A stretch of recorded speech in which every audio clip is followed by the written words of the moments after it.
Hello there, St. Luke's. Good to be back with you all for this midweek message. Just a couple of announcements, really, today, and then, and then another announcement, larger announcement at the end. So stay tuned. But just a couple from my perspective, that particularly regarding this coming Sunday at the Rectors Forum. So, two things are happening at the Rectors Forum. One is we're welcoming and have here a little introduction from our new youth minister, Patrick Weber, and his wife Danielle will be with us. So that is going to be wonderful to welcome them. So please come and meet him. But also, contrary to what I announced on Sunday, we are not going to talk about our pilgrimage to Israel after the 10 o'clock service, but we're going to talk about it during the Rectors Forum. You'll hear more information about this in the e-zine that's going to be sent out and the various ways that we communicate with you. But I will be going over the itinerary and making available or letting you know how you can put a deposit in now and reserve your spot. So we're going to be leaving next October, at the end of October, and the last week of October, and into the early November. And it's going to be glorious. As I've said before, I was a little cynical when I was given the opportunity to go. I didn't know how deeply it would affect me. I didn't know how profound some of the to be in the actual places where in the footsteps of Jesus himself would be. And there's really not a week, if not even perhaps a day, but certainly not a week that has gone by ever since going to Israel that I have not in some way reflected upon that trip.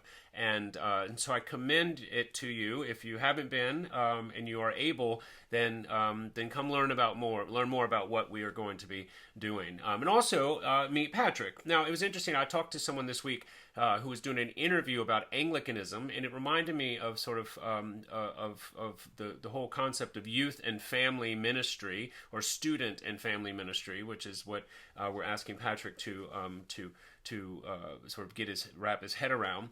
And they were asking, how is it that your tradition, or what does discipleship and formation look like in your tradition? And so I was given to reflect a little bit about this, and it reminded me of what we're looking at sort of developing further here at St. Luke's, and that is this whole concept of like holistic family discipleship. And of course that takes into account the family of God. So that involves single people as well as married people. That we are one. As I often say, the church is the family is a small church, and the church is a large family. And so it's not going to be just focused on that, although we are going to incorporate the various age groups and the various people and the various skills and talents and members of the body into one as we seek to help form and shape not only ourselves but the successive generations. As I often say, I love raising my own children in and around church because it gives them the opportunity to have surrogate grandparents and uncles and aunts and cousins, as it were.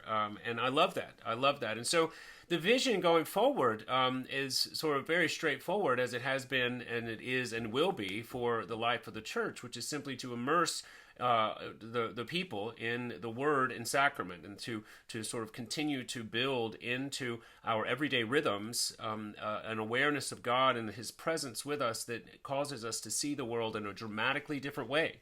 We talk about God differently, as I often say. We pray, we sing, we see the world, we see our bodies, we see our relationships, we see ourselves as in a quite different, dramatically different way, an otherworldly way, a way of new birth, quoting Jesus, that we are inviting people to participate in with us as we seek to love, go out in peace to love and serve the Lord. So I'm excited to welcome Patrick. Obviously, continue to pray for him and his family as they dig in. Pray for Kelly O'Lear and Jen and their children as they continue to make the transitions here, and pray for your church, for us, that we will continue to be a place that will evince the joy of our salvation, the confident hope set before us in the resurrection, and the peace that the world does not know, Jesus promised. That all those will be aspects of our shared witness to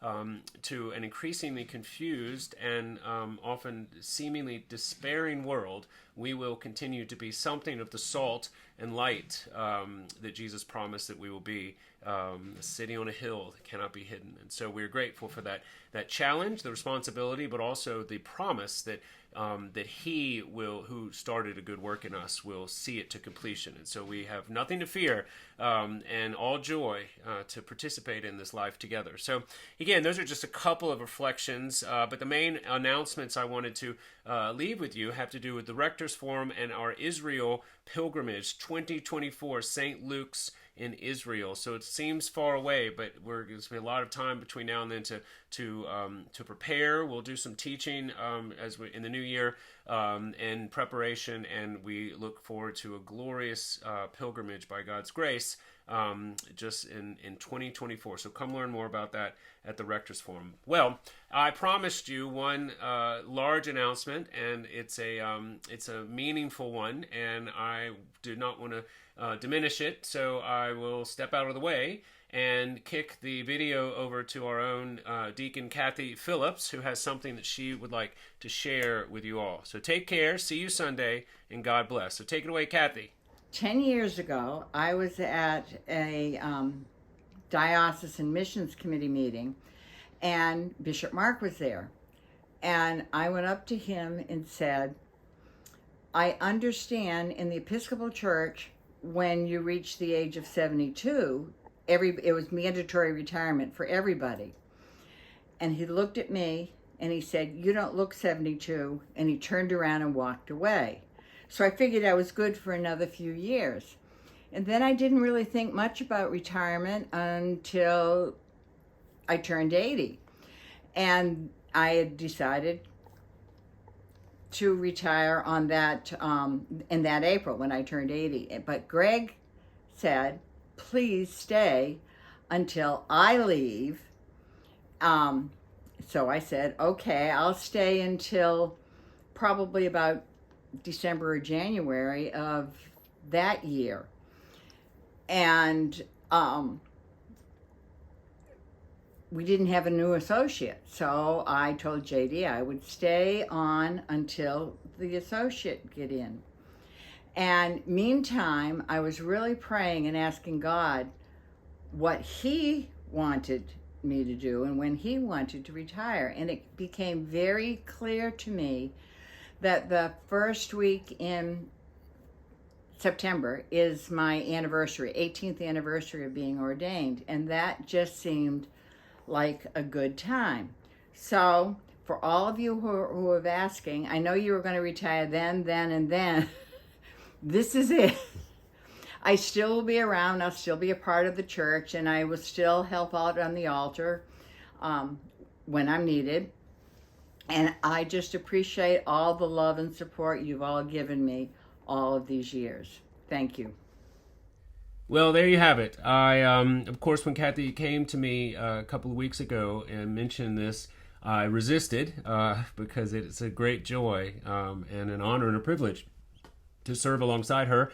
And as she said, she's welcome and will expected to continue her sort of deacon responsibilities as long as she'd like, as often as she'd like, with respect to our worship here. But suffice it to say, we are already begin working on a appropriate celebration for her time and a commemoration of her long service for St. Luke. So stay tuned for that. We'll get more information as we move forward. But thank you, Kathy, Bill, for your long, loving service to the church. And we look forward to seeing what this next chapter in your life looks like, even if we will be missing you. So there we have it. But at any rate, St. Luke's, keep us in your prayers. Continue to pray for the bishop, the diocese, the ACNA, and we look forward to seeing you on Sunday. Take care, and God bless.